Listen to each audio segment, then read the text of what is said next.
Bismillahir Rahmanir Rahim. December 5th, 2020. Mudhākara highlights.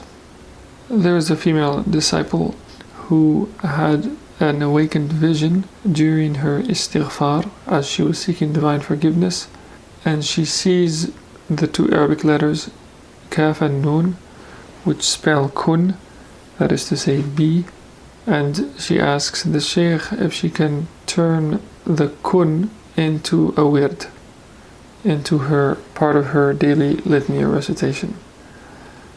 The Shaykh comments, when you see a Quranic word in a vision, you continue your istighfar in order to complete the verse.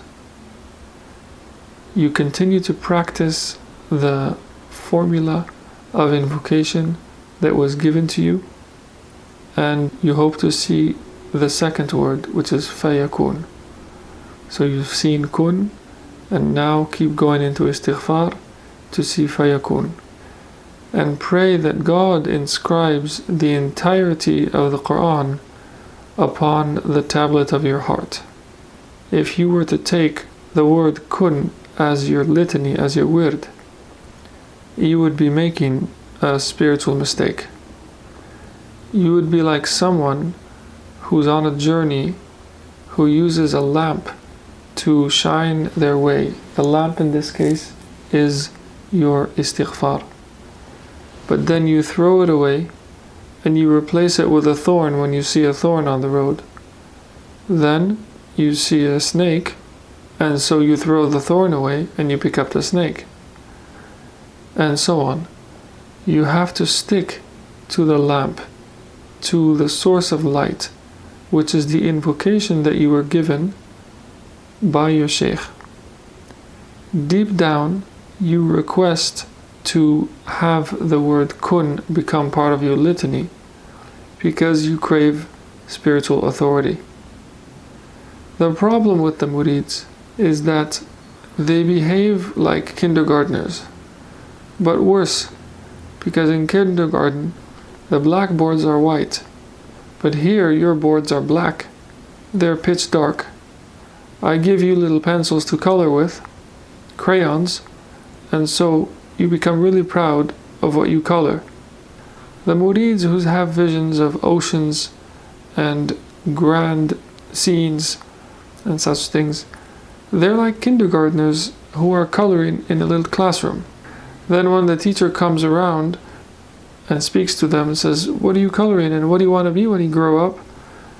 The kindergartner says, I want to become the president. The reason why you are in this classroom, the reason why you take on the spiritual path, is to learn takhliya, withdrawal, stepping outside of yourself, divesting yourself of your sins. And I'm speaking here of just your sins with me in actions, then in the tongue, then the sins of speech, then the sins of thought. And we're teaching you to erase these sins and to become a alaqa, a blood clot, to read in the name of thy Lord, so that you're small enough so that you realize servanthood to the extent that you can practice iqra bismi rabbika alladhi khalaq, read through or in the name of thy Lord who created. So please don't be a disruptive student in the class. Don't be that child who plays soccer in the classroom, or who brings figs into the classroom and tells me, yes, I can eat them in the class, it's halal fruit. If you wish to learn, sit cross-legged and don't be a disruptive student. When I say, mashallah, your blackboard is now a whiteboard, I'll tell you, inscribe a moon on that whiteboard, then a sun on the whiteboard, then the niche, then the lamp and the glass, and learn its place in the blessed tree, and see whether you ate its fruit, and see if you are light upon light. And then in homes there is permission given for his name to be invoked.